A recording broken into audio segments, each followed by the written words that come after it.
রাগিনীর কামড় খেতে খেতে আমার হাতের আঙ্গুলগুলোর টেম্পার বেড়ে গিয়েছে, হাহা।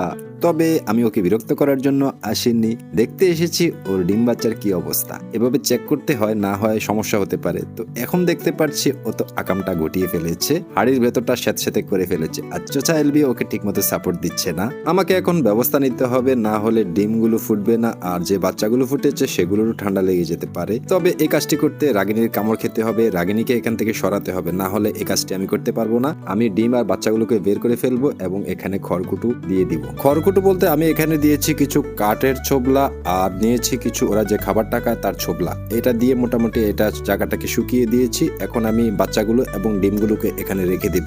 ডিমগুলো চেক করে দেখেছি ভিতরে ব্রুনও আছে, ভারী আছে, কিন্তু ব্রুনগুলো জীবিত কিনা সেটা আমি জানি না। তবে দেখি কয়দিন কি অবস্থা, যদি ফুটে ভালো, না ফুটলে কোনো সমস্যা নাই, আমার অনেকগুলো বাচ্চা আছে। এই কাজটি করার জন্য রাগিনীকে বন্দি করে রেখেছি। এখন আমি আবার রাগিনীকে ছেড়ে দেব। ভিডিওটি ভালো লাগলে লাইক দিয়ে যাবেন। ধন্যবাদ সবাইকে, ভালো থাকবেন।